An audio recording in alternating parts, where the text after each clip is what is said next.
Hi, everybody. Welcome to Conversations with Calvin. Even though this is the end of September, this show will be aired at some point approaching, I guess they call it All Hallows Eve, Halloween, because the title, which we just kind of, the title of this little show is Spooky Stories, Creepy Fiction and Nonfiction.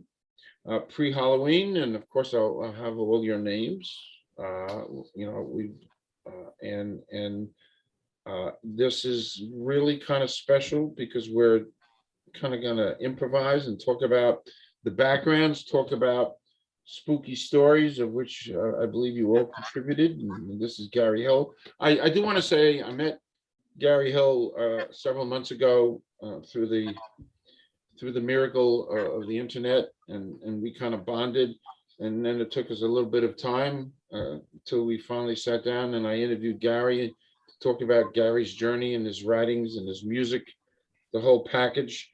And then when Gary and I finished that interview maybe a month ago, we kind of chatted that wouldn't it be a great idea to bring some of Gary's contemporaries and writers and people with those kind of interesting backgrounds, and why don't we just do kind of an improv panel discussion on experiences and writings and spooky and fiction and nonfiction and things that are related to spooky stories, which I just got yesterday. And that's how this all came down. And off camera is my son, who's my advisor, and is also a writer of horror things, Academy of the Dead.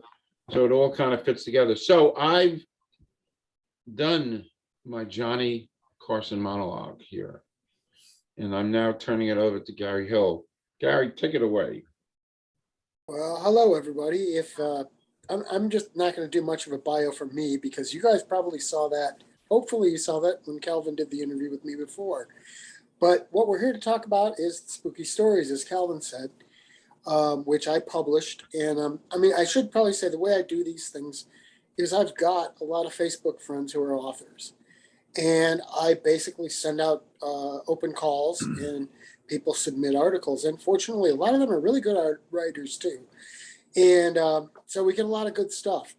And so then I collect them all and put them in a book, and it works out well. And in this case, I added a lot of public domain stuff too to fill out some things, but I will talk a little about my two stories in here.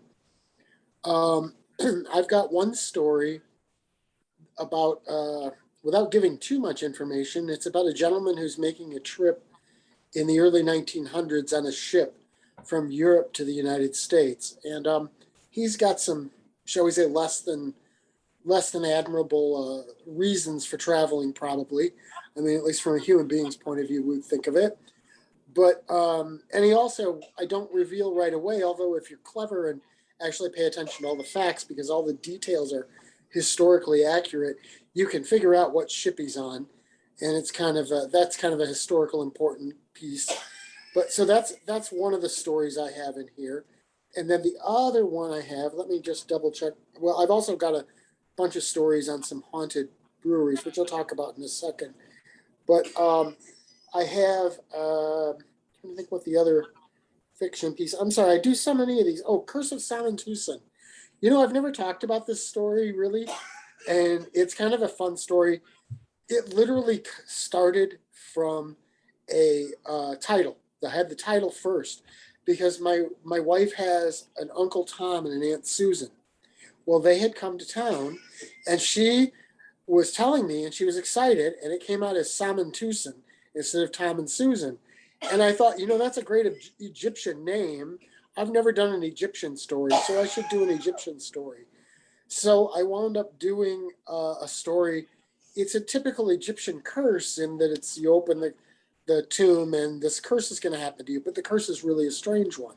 It's a lot different than any Egyptian curse I think I've ever seen. So that's my other fiction story. And then, as I said, I did last year at this time, I did some articles for a website I write for, and he wound up getting really busy and not being able to use them. They do a feature on beer. And so I thought, wouldn't it be cool to do some things about some spooky breweries, some haunted breweries? And so I did some research. They're literally just research papers. I went through and got all the information on them and wrote them up. And then, like I said, he was too busy to get them out there. So I decided to put them in this book.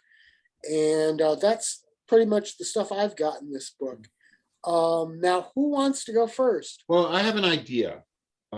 Before we have it first, let's just go around and have you all introduce and do a quick bio so that we, Lynn, just introduce and we'll just go around and kind of tell everybody who you are. Sure. My name's Lynn. I go by Lynn. My name is Elizabeth Blackson. 50 years old. I live in the Metro East area of St. Louis. I'm kind of a recent published author, thanks to Gary. I don't know what else to say. I am a lifelong fan of gore and horror and weirdness and science fiction, fantasy, all that stuff. General all-around nerd, I guess. Okay. Heath. I'm from Northern Illinois, born and raised here. I run a boutique publishing firm called Digital Ninjas Media. We publish about 91 titles, I think, currently.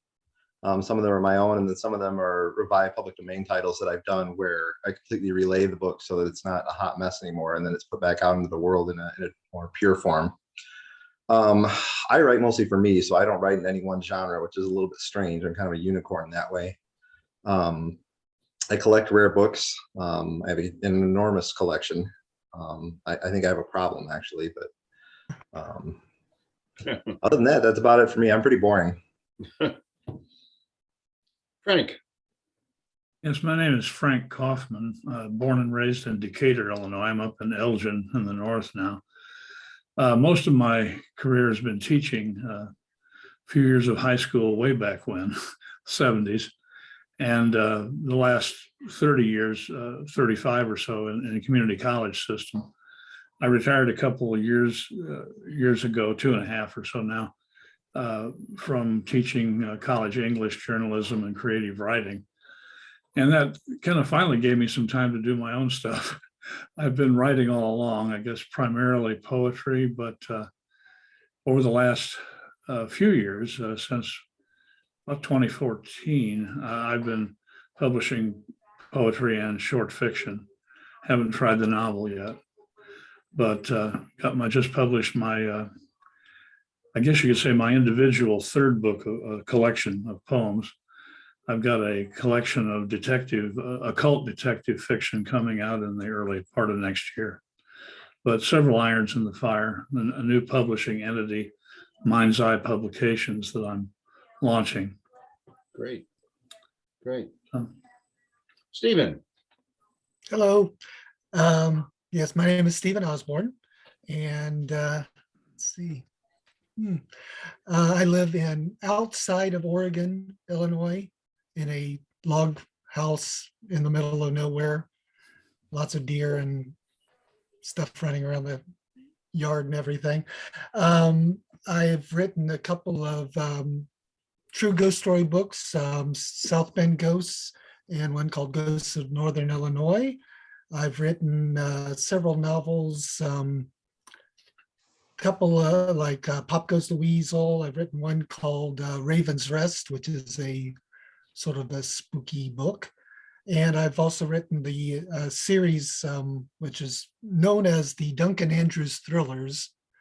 I guess the best way to put it. Pale as a Ghost is the first one of that series. And that's been a pretty popular series with me. So that's all I've got. That's great. What an eclectic collection that you put together, Gary. I think this is great. So I'm turning it back to you, Gary. You take it away. Okay, well, as I said, why don't we see who wants to talk about their story first? Who would like to go? I know, Frank, you've got 2 poems and 2 stories, and The rest of you each Okay. have one story in this book. Okay, this is the collection. Is this, this just came out, right? Yeah, spooky stories, correct. Well, the short fiction, trying to think, one was Chindi, right? The Navajo Correct, yes. tale. And the other one was the Wifis or Wifes. I didn't know how to pronounce it. The what now? I'm sorry. The other one was the Wicker one, however you pronounce the name. The one about the wikis. Yeah. That's yeah, that they're both supernatural. I guess certainly one would be supernatural horror. Maybe they both fall into that. Most of the poetry and fiction I've done has been in that genre, although I've tackled some science fiction stuff both ways.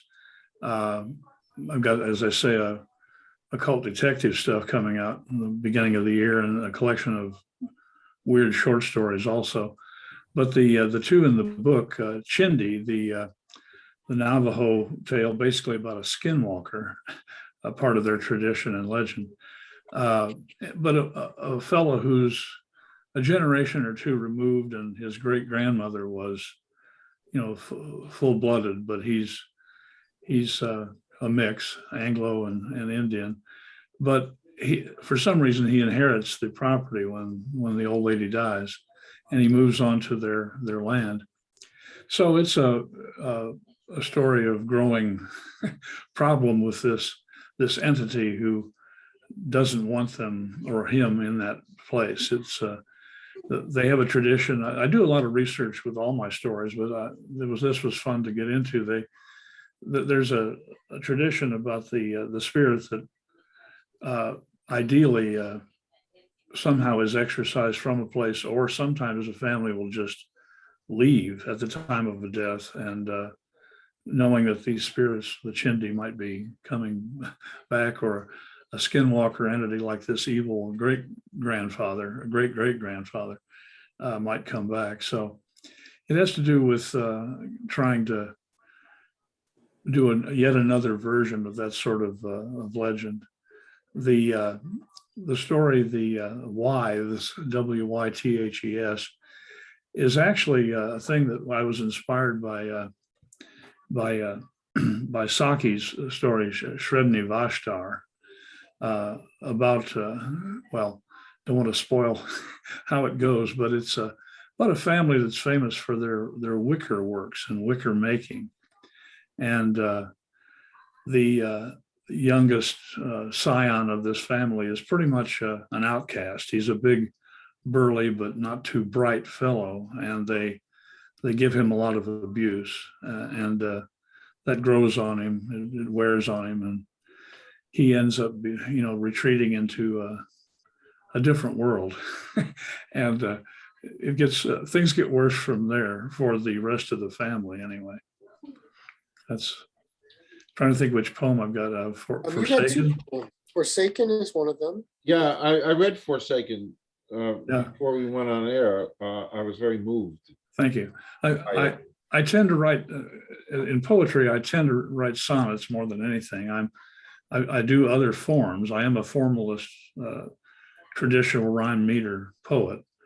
I'm not completely in agreement with Robert Frost about the old free verses, tennis with the net down, but I've seen, I have some favorite free verse poets who I think actually do poetry. As I did in my poetry teaching classes in creative writing, the problem one runs into with young poets is that they tend to see that and think it's too easy. I think it just sort of let it flow and it's a poem, and doesn't quite cut it. So I do verse mostly and almost exclusively, and the sonnet, the primary form. So this little sonnet, Forsaken, is essentially about, well, again, it would spoil it to give the outcome. It's only 14 lines long, but a lady who has been forsaken, who has been, she thinks, jilted in a way, but it's again on the sort of supernatural side of things.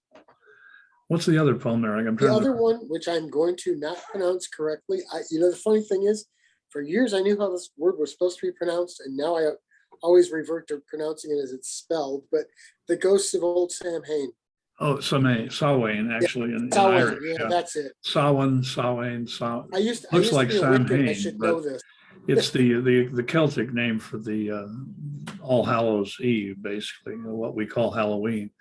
And there were pagan rites, of course, and there are some people who still practice, but the rites of it makes it brings in again the supernatural side of Halloween. That it's not, of course, we have all the costuming and that sort of thing, but this one looks at the actual time, the way the notion of Samhain works. Is that it's a time when the veil between our world and the other is thinnest, and things can move back and forth, and especially from there to here. And so the idea of catching some of the spookiness of that is what I was after. Nice. It's funny. I just wanted to jump in and ask a question to you all. Your writings, your works, have any of you ever experienced anything that would have ignited some of your imagination? Or is this purely imagination? In my case, which I'll get to later, I've had some things which ignited me. But has anything, and it's funny, Frank, you used the word the veil, and in Wuthering Heights, at the very end of the movie, the servant is describing to this visitor about Heathcliff and Kathy, and taking that veil of life, and kind of haunting. Actually, I should tell that story. I'm gonna, when it's my turn, I'm gonna tell an anecdotal story about Wuthering Heights. But anyway, so that was my question. If any of you had ever anything that ignited your imagination on a personal note. That's my question. I have one actually. In the first Spooky Rockford book, it's published too. It's called The Strange Lights of Rockford, Illinois. And it's about a bunch of UFO encounters that happened in Rockford, Illinois. Well, what I didn't tell anyone when I wrote the story, and in fact, the main character in the story, his name is sort of a variant on my name, because the events that I attribute to that character actually happened to me, some UFO encounters that I had. And so what I decided to do, there were a lot of UFO encounters reported in Rockford over a period of time. So I went to the MUFON database and I got a lot of the dates and the stories that were sort of similar to mine. And I basically wrote them all up as a fictional story. And then I went through and went to my stories, and ultimately I added an ending on it, which was completely fictional. So a lot of the stuff in there is factual, but then there's fictional stuff too. So yeah, that's one where I was actually inspired to write something. Anybody else? Me, I've had some, when I was researching, getting ready to write Ghosts of Northern Illinois, I visited several famously haunted places around the state, the northern part of the state. And I went along on several. I've never been a member of any ghost hunting group, but I went along with them as sort of a journalist to prepare for the book. I was with a group they were spending the night at a place called Willow Creek Farm, which is outside of Polo. And we were they had set up their cameras and they had, all their recording equipment. And then we were going to go out to eat. And and it was winter. So they're all set up. We're all putting on our coats. We're all standing around the dining room table. And I'm putting on my jacket. All of a sudden, the chair in front of me flips over. And everyone just sort of looks at me, and I was like, I didn't do it. And we checked the chair. We couldn't find any reason why it like fell back towards me. Couldn't figure it out. But part of the that night, there was a young man who was new to that ghost hunting group, who is he's kind of inspired the story that I wrote for the book, Spooky Stories. He was a young man and he had some burgeoning psychic abilities, we'll say. He was picking up on a lot, and it really confused him as to what was going on in his head and what he was feeling and everything. So that was kind of my impetus to write the story in the book. Interesting. Hmm. Anyone else?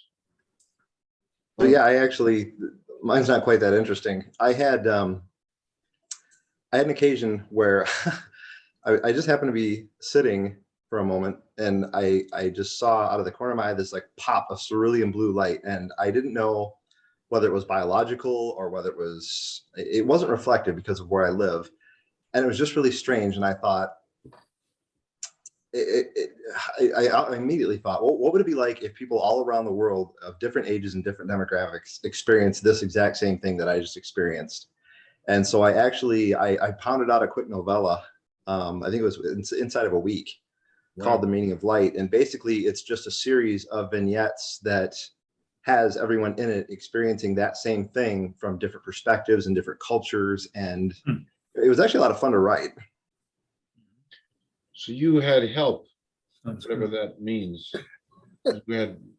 You had help by seeing that light, and that kind of moved you along. It was just so bizarre. And it really got me to thinking. Okay. I haven't had any paranormal experiences really.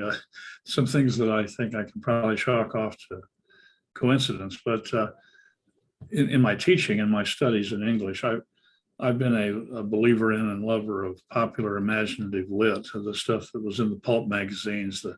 What I look at is myth, legend, and folklore that came into the age of print, from the age of illiterature and the oral tale and oral telling into the age when people can read and things are set down in type.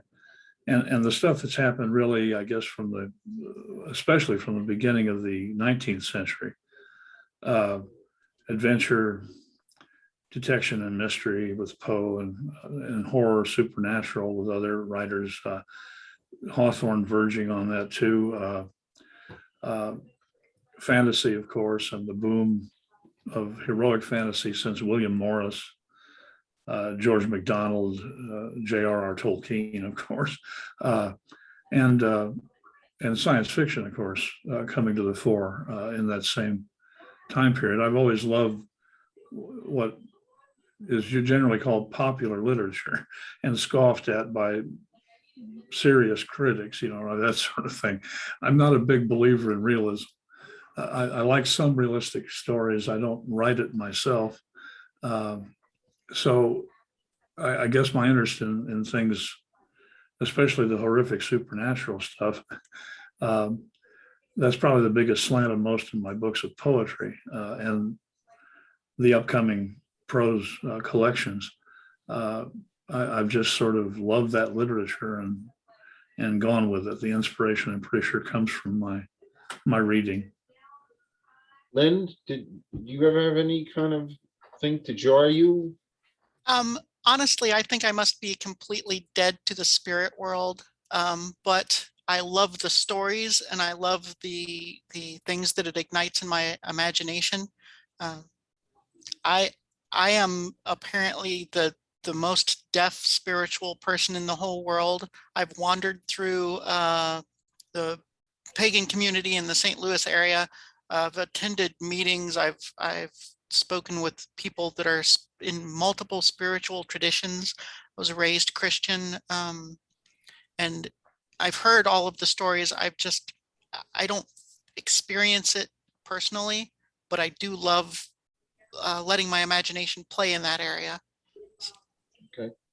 I'm going to jump in. I looked at my son for approval. I'm going to I'm gonna, my spirituality has caused me to write my second novel. But my first novel was this, and I'm gonna do this really fast without a lot of background. But this novel came to me after I watched Casablanca 14 years ago, and this, I watched the movie 50 times. This novel came into my head. It's called Vichy Water. I designed, with the help of my son and my wife, this cover. It's a bottle of Vichy Water. Vichy Water was a mineral water that they drank, French mineral water like Perrier, but this takes place in Casablanca. Casablanca takes place in 1942. So, but anyway, I wrote Vichy Water, but I watched Casablanca, and suddenly this novel popped into my head, and I had never written anything in my life before. I studied pharmacy. I was a scientist, and all of a sudden, the urge and the vision to write this. So it came into my head. I came down here in my office, and I outlined the novel. It took me 3.5 years to write, in a year and a half to edit, and then got published. But the entire time then and right through now, I knew that I didn't write it. Somebody up there stuck this into my head, and I knew it. I knew it. I could never prove it, but I knew there was an element. There was a guardian angel. There was something that put this novel into my head, and I'm almost done. And I was convinced, except I could never figure out who it was in my life that was directing me. It's almost like the cover of The Godfather, that marionette, Mario Puzo, the marionette. I felt I was a puppet, and I was being kind of manipulated. Somebody put this into my head, and then there was a whole series of events, and this is now published. And then something happened, and I realized that it must be my grandfather who put this into my head. And again, it's a long story, but it must have been my grandfather. But my grandfather died before I was born. I never knew him, and I had nobody left in my world to guide me. So I got up and I ran to a box of old pictures my mother sent me before she died, to see if I had a picture of my grandfather. And I found this one picture, which I'm going to show you all. And that kind of convinced me from that moment on, there's more to life than we can understand, and we're not supposed to understand. That's the mystery. But this is the picture I found of my grandfather that was taken in 1902. That's him, and this is Newark, New Jersey. And you see what's on that table? That bottle of water.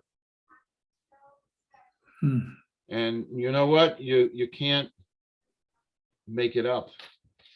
So that's my little contribution to spooky. Are you familiar with the work of Patience Worth and Pearl Lenore Curran? No. So Pearl Lenore Curran was a writer around the turn of the century, and she cranked out 2 novels, basically citing the fact that she was being spoken through by a ghost named Pearl Lenore Curran, or no, named Patience Worth. Pearl Lenore Curran was the author. Patience Worth was the ghost, and Patience had lived in the 1600s. And I remember the Hope True Blood was one of the novels, and I can't remember the name of the other one. And what was really strange is a lot of people dismissed her as a charlatan, but then others said, man, we know Pearl, and this is not how Pearl speaks. This is not how Pearl is not this smart. And so it's always been one of those strange things. Wow. Yeah. Interesting. For me, there is no earthly explanation, because I was the furthest thing from a writer. But I do know that, having written this book and having it published, that it vaulted me into a whole new world that I would have never, and my son can attest, I would have never imagined me becoming a journalist and then a broadcaster.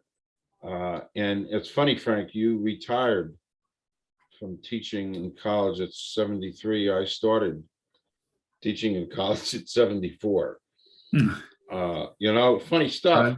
Right. But I know that this was a vehicle for me to jump into other things. As it's almost as if being manipulated is not a bad way to phrase it. I was moved and manipulated and guided along a journey, which brings me with you guys. But anyway, that's my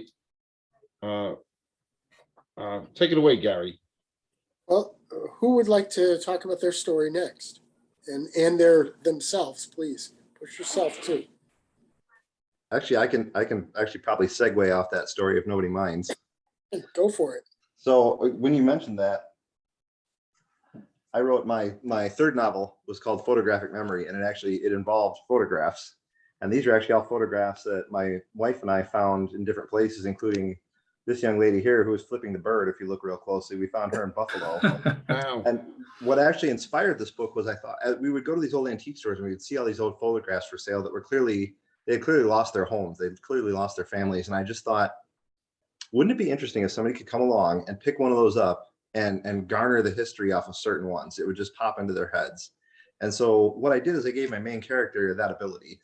He's basically an ephemera dealer in an antique store. He's a retired cop. And whenever he picks up a photograph, if it has something to tell him, it tells him. And so the whole story centers around a serial killer that never killed the same way twice, about around the turn of the 19th century. And it ties into the modern day. There's a ghost, there's some other different things going on. But I think it really kind of speaks to the fact that we talk about sometimes things work through us and things, in this case, it wasn't directly through me, but I think just the impetus and the idea, I kind of felt like it was sad that those people would never otherwise be remembered. And so wouldn't it be great to find a way to actually make them memorable in a day and age where no one knew who they were anymore, if that makes sense. It does. So I think my story in the book is the only one that I've actually written two different ways. I've written a fictionalization, a complete fictionalization. No, of wait, the work.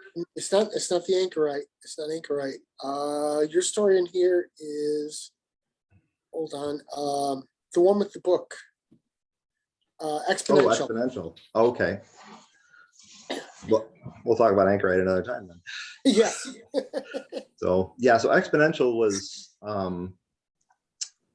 it was kind of inspired by a short story written by Neil Gaiman in his very first fictional work, which was called Angels and Visitations. His actual first work was a book on Duran Duran, and he tries to buy every copy up he can and forget about it. And that's a true story. So in Angels and Visitation, he wrote a story called We Can Get Them for Your Wholesale. It was basically about a man who wanted to murder someone. And he found someone who kept upselling him on the murders by giving him discounts. And so I kind of thought, I used that kind of as a springboard. And I thought, what would happen if someone found a way, a mechanism to do that in the modern day, where they could literally control death? And what would their morality be if they had that ability? And so I kind of framed this whole story around this book that kind of allowed this fellow to do that. And I kind of gave its history and its provenance almost really in the book. And it was a little disturbing to write, but it was a lot of fun too. And in the end, it's more of a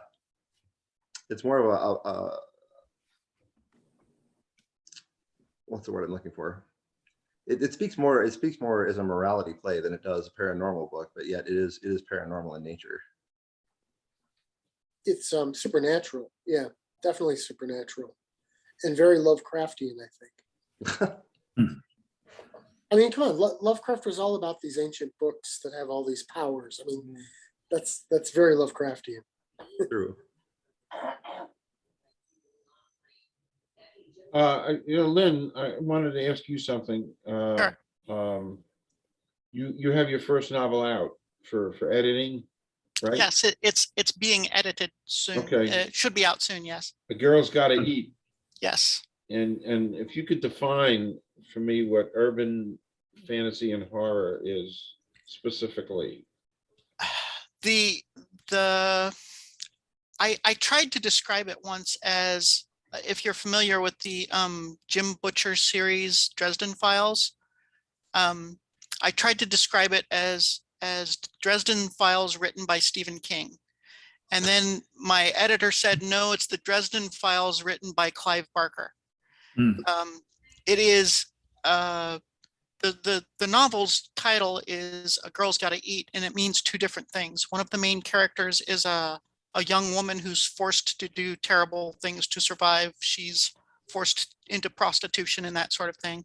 And the other part of it is there's a creature like a succubus that feeds on people.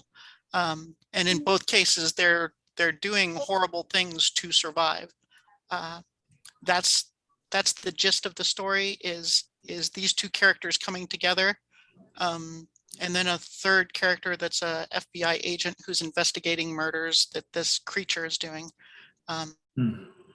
That's the gist of it. It's actually spun off from a series of novels that was published by Ed Greenwood called Hell Maw. And it was a publication system they had set up for new authors. I was 14th in line and they got 7 through before it fell apart. So I was sitting on a manuscript that I loved dearly, and it's like, I forget it. I'm just going to scrape off the serial numbers and push this thing through publication. Well, you'll keep us Good. posted. I By will. the way, I'm saying this on air.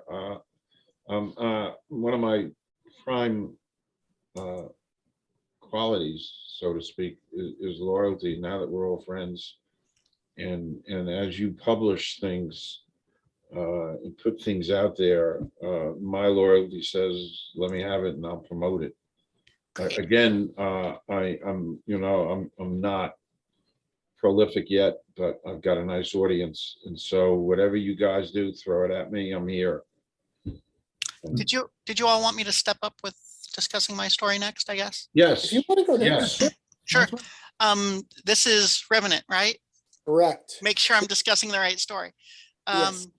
Revenant was almost entirely a story done about catching a voice. It wasn't a concept. It wasn't anything else. It was a woman sort of on her deathbed making a confession. No one's going to believe this story, but I have to tell it.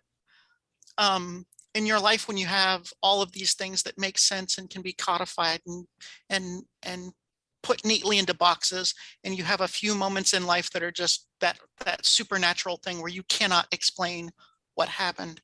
And this was her most horrifying moment of her life, I guess. And it came, the concept for it came from, I grew up in southeastern Ohio, right on the edge of underprivileged Appalachia. And there are a lot of backwoods people and, stuff that goes on that no one talks about. And there was this really horrible phrase I remember from my childhood where they would say a man was either had a heavy hand or a hard hand with his children, which means that he beat them frequently. And that was the impetus of the plot of the story, was that happening. And I took it to terrible, dark, grim places, which is fun. Let me ask you a question about the story, actually. Sure. When I read it, I got the image of it taking place in the 1930s, 1940s, maybe. Is that what you intended? 1970. 1970s. Really? Yeah, because the voice of the woman I was trying to capture was my Aunt Ruth. Oh. And I would have been, 5 years old in mid 70s. So, and that was the voice that I remember. And a lot of the details that are in it, she talks about her husband falling off the roof of the barn, or her brother-in-law or whatever. And that happened to my grandfather.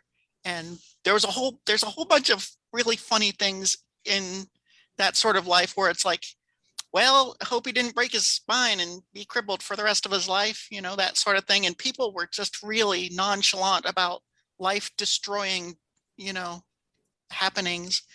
And it was just, I guess, the way things were. So that's it. I got nothing else. Oh, that's interesting. By the way, were you near Ironton, Ohio?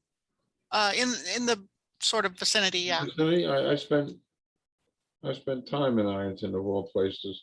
Long story, not important, but it's quite an interesting, that part of the country, and the the confluence of all those states coming together there, West Mhm. Virginia Mhm. and Ironton they could have made a movie there. Yeah, I was born in Gallipolis, Ohio, which is just Sure. on the very southern, I've right been on there. Ohio River. I've been there too. Yeah. Yeah.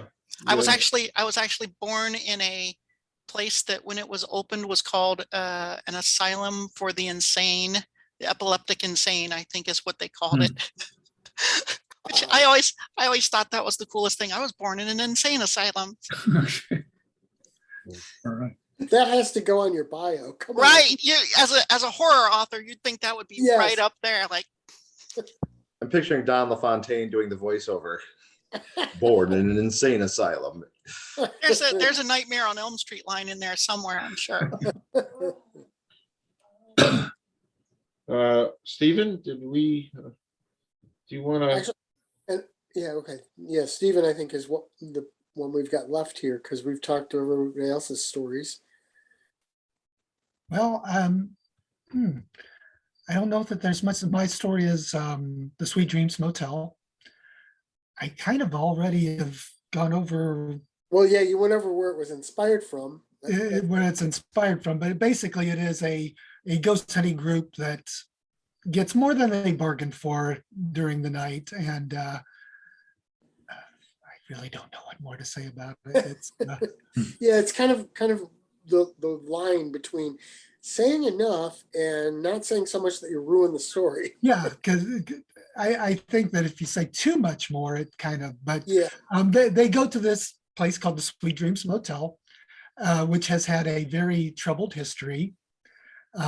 Multiple owners, multiple deaths in there, and that's why they're going to go investigate there. And the young man in question is new to the group and new to ghost investigations, and he has a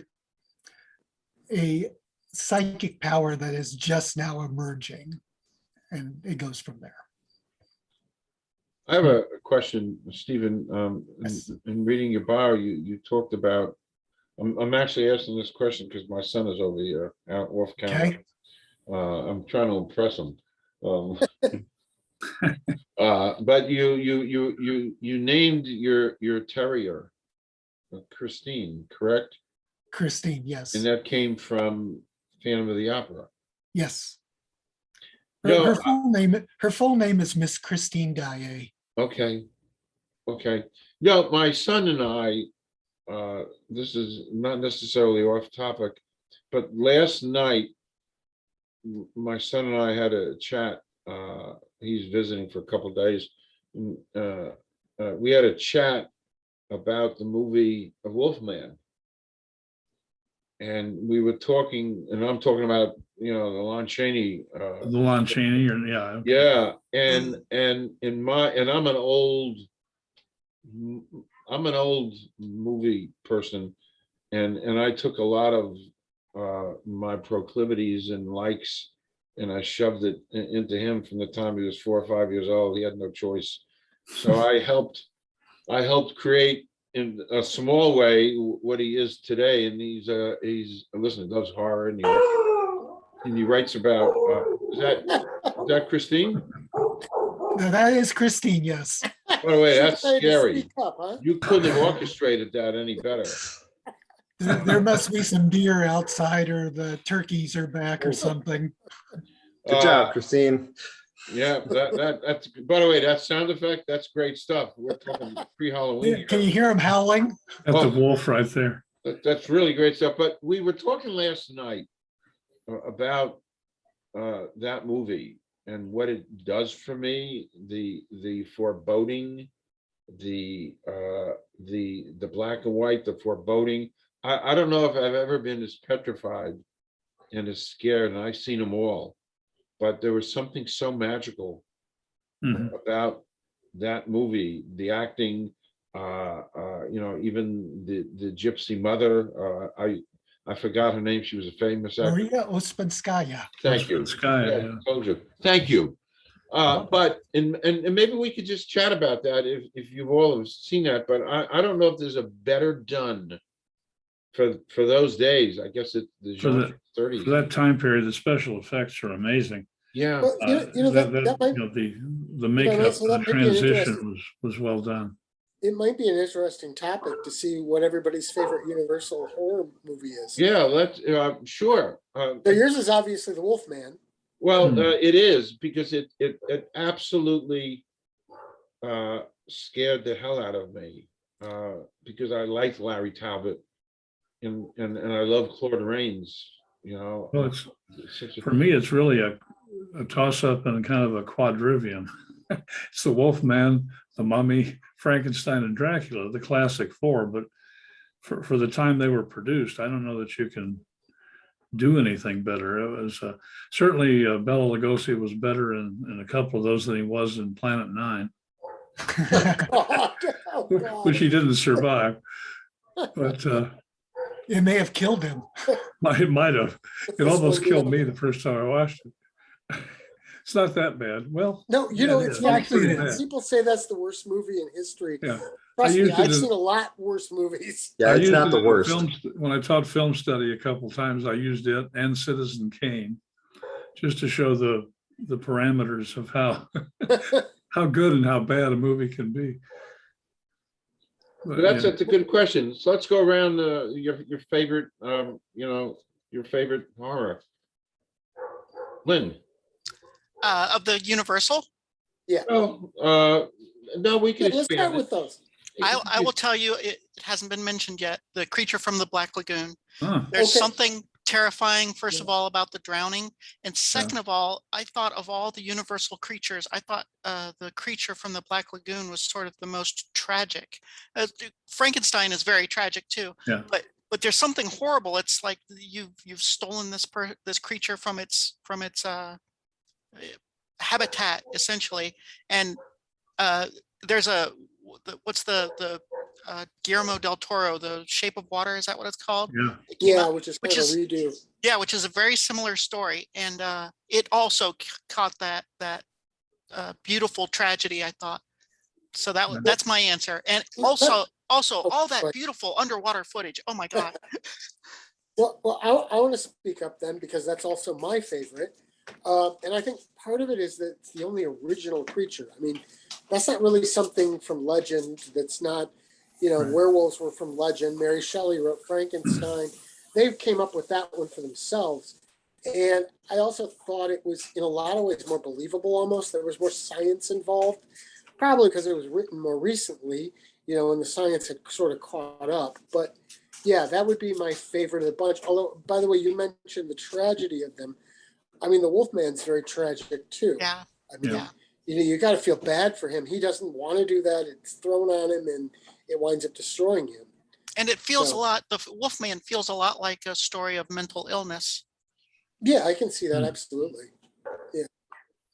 I think the Wolfman has got to be my favorite Universal horror movie. Kurt Siodmak wrote the screenplay, and he made a lot of that up, and that's where we get a lot of our Wolfman lore. Wow. The Yeah. werewolf lore Wow. came from that movie. So Right. kudos to him for writing a fantastic screenplay, and then the cinematography. Every frame of that movie just drips Brilliant. with tension, and it just sets the mood so perfectly. Every single scene, it's amazing. Well, let me ask you guys a question about that movie for a second.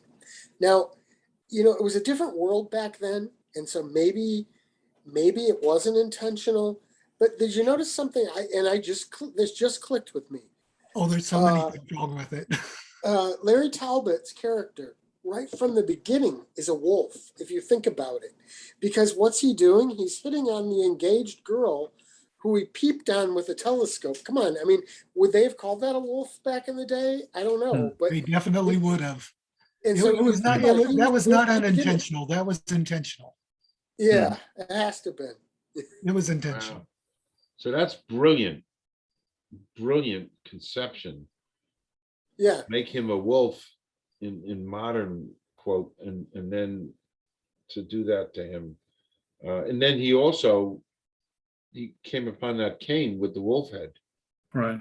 So there Right. was all these wolf elements to that. But I never knew this. So the Wolfman really began with that movie, the whole, There were Wolfman legends Yeah, there's before, but a like- lot of like the Silver Bullet and all that, so that came from Kurt Siodmak. Well, it's just, Well, it's in the there's same still- way that so many of the vampire legends came from Bram Stoker. Yes. I To a mean, degree. there were that's- vampire legends, but he sort of cognified it all into one, or codified it all into one That thing. silver bullet, the silver thing is, there is a lore in lycanthropy and the studies of wolves or men who revert to being like a wolf.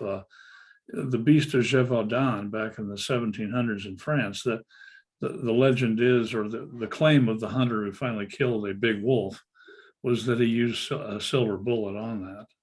So that there's some connection there. Yeah, I'm sure All the that's stuff where with, all probably, the stuff with the pentagram and the stuff with the pentagram and the other bits of it probably are pieced together to a degree. And certainly the poem that Uspenskaya says, you know, everyone your says way through that in the life was movie. stony and all that stuff. Your path through life was stony through no fault of your own. I'm misquoting it, but that was certainly done for the movie. And the gypsy element brought in. So, you know, but there are European legends and other country, other weird tigers, weird bears, where, you know, the mixture of an animal and a human is all over the world. Yep. In different forms. And in Europe, the wolf is the primary suspect. But I don't think we got Heath's. What's Heath's favorite Universal? Oh, you're gonna hate me for this. I have never seen any of them. Oh, my no. God, you have to come over, Heath. We have Not to a watch one. movies. Every night. I have seen so many old movies, but I have never seen those. I'm not really into horror movies all that much, and I just I don't know how I never got them. I've seen all the Abbott and Costello movies, which don't really count, but Right. Well, technically, those are Universal horror movies. Yeah. And yet your writings about serial killers, well, yeah. that's horror. Well, What- but my writings are about everything. My Well- books make no sense. Oh, okay. No, they do. Lovecraft, You know what? would just call that physical fear instead of the weird tale. You know what, Heath? When somebody interviewed me once and asked me why I write about music and why I write about science fiction and cemeteries and horror and all this stuff, how does it all fit together? It fits together because it's things I'm interested in. Right. Same thing Right. with you. It's things you're interested in. Those are a piece of you. well, Heath, I'm now curious. So we're now excusing you from not having seen, but just as an old movie buff myself, some of your favorite old Oh movies. man. Now you heard me say Casablanca. I've seen it now about 150 times. I could never get into that movie. I've tried to like Casablanca. I used to love that movie. I really enjoyed a lot of the old comedies, the My Friend Irma's, and I enjoyed a lot of the old kind of hard scrabble bootstrap stories. It Happened One Night with Clark Gable and Claudette. A lot of Clark Gable stuff. Yeah, I really like a lot of Clark Gable stuff. He was really, really good. Sunset Strip was really good. Gosh, what was there was a Topper series with Cary Grant I really liked. Love that. Yeah. Love that. Leo G. I think it was Leo G. Carroll. That was maybe 6 months ago. I saw it. Just marvelous, because he was so marvelous. It's such a natural, Cary Grant. Yeah. In that role. Love. You know, and Neil was the dog who used to love to drink. And they, of course, they spun that off into a TV show, but they did before your time. You know, hey, so yeah, this spin-off, this is, that's what I love about, just doing the improv. We're just kind of shooting from the hip, and I guess this is. It's kind of a way to if everyone wants to just jump in and wish everybody happy Halloween. But I think this was a great first project that we've done. And Gary, this falls into your providence. We can come back and do other topics and chat. You know what? I think this is a very eclectic group. Really. Time out. There's Christine. There's Christine. Yes. Where was Christine? Oh, there's Christine. Cute, You were howling earlier on cue almost. That was just, by the way, that was great. You couldn't have orchestrated it better. But That was this pretty is a good. good way.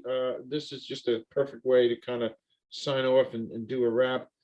For me to say to you that, by the way, this was great. I just love the way we just kind of, and that's where it's supposed to be.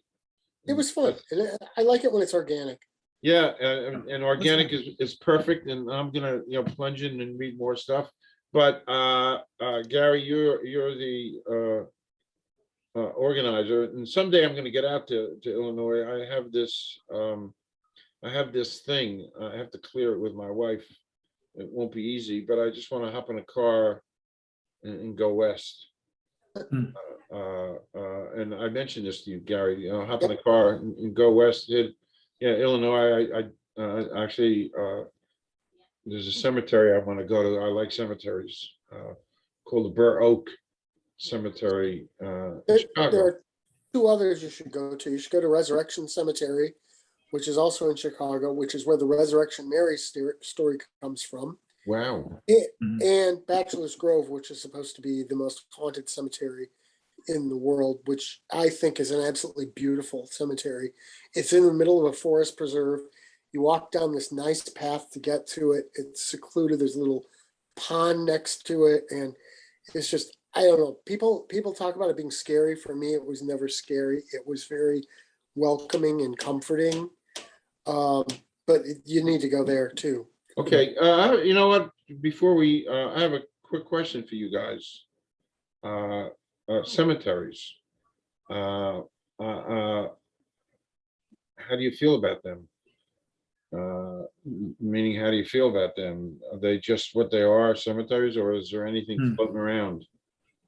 Anybody? I told you about I've written a couple of poems about them, but not again, no paranormal experiences, and haven't done any nighttime visits or anything like that. I don't do that. I was moved when I went to my high school reunion a few years ago, 50th, and I made it a point to get out and see the grave of my great grandfather on my father's side, one of them. And it's a little tiny cemetery on top of a hill outside Lincoln, Illinois, but the dates were not as old as the ones you mentioned earlier in the, from the days of the Puritans to the Revolution, but a lot from the late 1700s, early 1800s. So it was an experience just to be there and finally at least say, hello, great grandpa. Okay. That sort of thing. Anybody else? Cemeteries? Well, let me just say, I mean, I know I talked quite a bit, I think the last time, that I just love cemeteries. I love walking around them. But did I tell you about the two unusual incidents that I had in the cemeteries? So I was doing for Spooky Ventures, I decided to do spooky places. Well, I don't think of cemeteries as spooky, but a lot of people do. And I'm doing these videos and I thought, well, I'm taking pictures of the cemetery to do for the books anyway. I've got a video camera. I'll just take some video as well. So I'm going along, taking video just fine. And nothing. I don't notice anything, right? This is the first time. And so I'm at home and I'm sitting down with the video clips and I'm assembling them. And there was a lot of noise that day because there was somebody mowing the graveyard. And it's like, so you picked up, I had some of them, I edited the sound out to get rid of the lawnmower. And I'm going over just trying to listen to each one. There was a rowdy group over one side of me at one point. They were visiting a relative grave. And so I'm like sort of listening to all of them, decide if I need to get rid of the audio or not, right? And I'm listening to this one and my wife is sitting next to me and I pan the camera over this little in the ground headstone and didn't hear it when I was there, but when I'm listening to the video, you can clearly hear a woman inhale loudly and then exhale. I mean, and it was clear enough that I was listening to the video and I just sort of looked at it and stopped it. And my wife looked over like, what in the world was that? And so I backed it up. We played it like 4 or 5 times and you could hear it every single time. And so that was kind of a very unusual one. And then there was another one the next time I went to do one of those videos in a cemetery, but it was, you can more easily come up with a good explanation for this one, but I can tell you that it didn't fit it. I'm going around, there's a little section with several gravestones and there's a big tree in the middle of them. And somebody had hung some wind chimes from the tree. And so I'm sort of walking around this way with my video camera, just trying to get a round shot of it. And as I'm going around, I walk past the wind chimes and I know I didn't hit them because I didn't feel myself hit them. And it was completely calm day. And you hadn't heard the chimes go off at all. And all of a sudden, right as I'm past it, I hear one chime. That's the other thing. If I'd hit it, you wouldn't hear one chime. You'd hear a whole bunch of them. It just goes ding. And so I turned the camera towards it. And as I'm starting to turn the camera towards it, you hear ding, ding. And that was it. Never chimed again. It was the strangest thing. Wow. So those are the two that I actually had weird instances in at cemeteries. But there's actually, all right, let me just say this. There's actually a whole section in Spooky Berwyn, and it's also in Spooky Rockford too. I said that Bachelor's Grove to me was a very welcoming place. Yeah, there was sort of another side to it. After I went there, for a month and a half after I went there, I had dreams about it every single night. But they weren't frightening dreams. I would show up there and I'd be walking around and there would be people, like families and children and stuff playing and everybody having a good time. But I had that dream for a month and a half, and then some strange things started happening around our house. And again, I can probably explain every single one of them, but the bunch of them happening right after that was kind of a really pretty odd coincidence. And then eventually it just sort of stopped. But there were a couple instances where my wife got the feeling something was following her up the stairs, and I got her phone from her and just took pictures as she was coming up, and like right after she came up. And at one point it looks like there's a bunch of confetti on the stairs, so I don't know. The digital cameras are notorious for that, though. They catch dust and stuff. I've used some special cameras. We've done, like I said, I've done 7 ghost busting things coupled with my son, real Ghostbusters, people who had equipment and stuff, and we had a thing that picked up voices, electronic voices. It had a vocabulary, and my son and I went to a haunted old bank building from the 1800s. And the reason why that's what got me into all this stuff. I never asked for it. It was an old bank building from the 1800s along the Delaware River. And I had known the nephew. These 2 guys were going to put up a pizza place, of all things, in this old bank building. And they were going to completely renovate it. And this is the story that was told to me that got me involved, and then I kind of got my son involved. But these 2 guys had two firemen, 2 cops come to do an inspection of the building for them to get a certificate of occupancy. So this is a story that was related to me, which is why I decided to do a real investigation. So these 4 people, it was these 2 guys, young guys, who were building this pizza place, and cops and firemen. They went in. The building is completely empty, cold. It's February, and they walked in and they closed the door, and they walked at the end of this, the first floor, and then there was a doorway leading downstairs for them to go to the basement, for the cops and the firemen to inspect the panels, the electrical panels all the way at the end of the basement. As they were walking down the stairs, there were all kinds of boxes and stuff that was blocking the way. And so Terry, went ahead and he moved all the boxes away, and they had flashlights. There was no electricity, and they walked to the other end, and they spent 6 or 7 or 8 minutes checking out the fuse box and all this other stuff. And then the 4 or 6 of them walked back to go upstairs, and all the boxes that were moved out of the way were now moved back, blocking the way.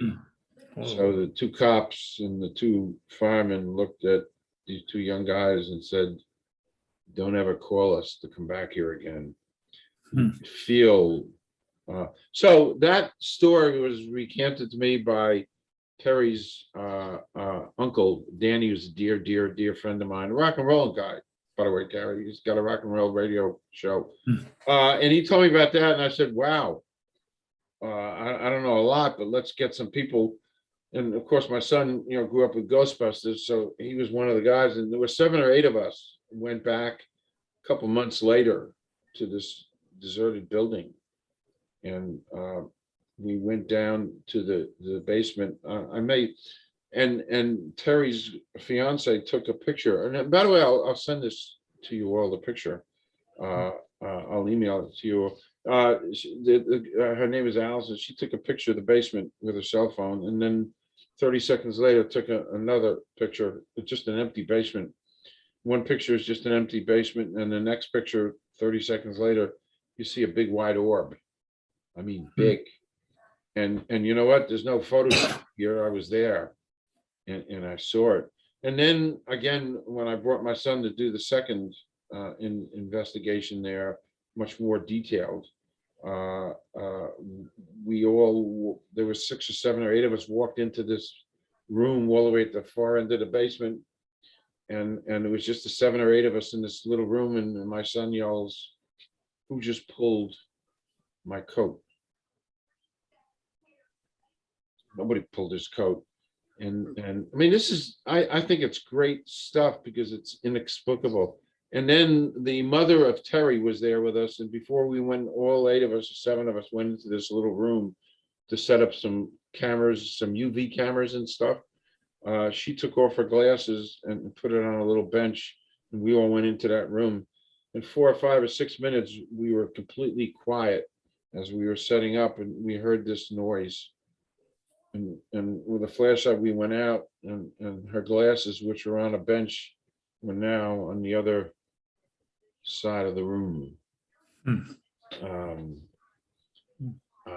And then yet another trip, we had this piece of machinery that somehow can pick up sounds from the air and convert the sound. It had a vocabulary of 3 or 4. You know what I'm talking about, Stephen? Yep. Yeah.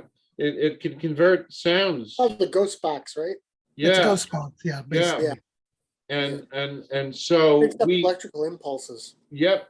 And it had a vocabulary, I don't know, 300, 400, 500 words. And so we all asked, because we knew there was somebody hanging around us, obviously, who's been there. So we asked, you were there, right? Yeah. We asked, "Who are you?" And a few seconds later, I don't remember. Do you remember the name? Was it George? No.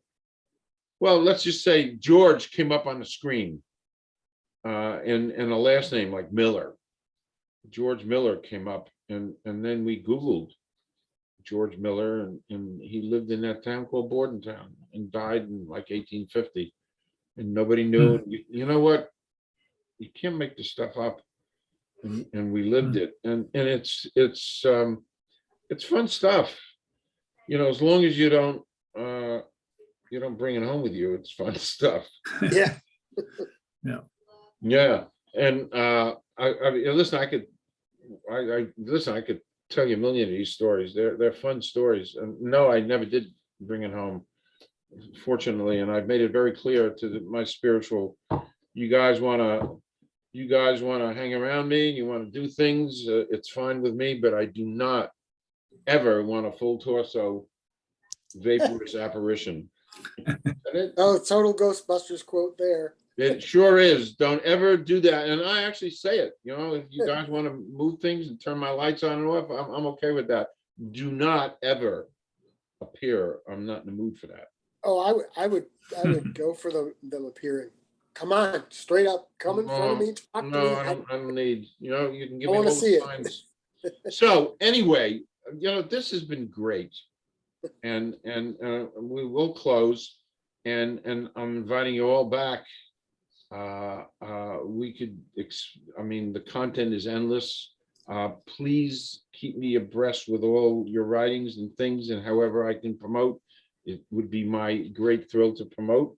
And Gary, thank you for being the organizer. Thank you for And having us wishing all. everybody out there a Thank you. happy, healthy Yeah, thank you both. Halloween, and thank you all. Thank you. Thank you. Thank you.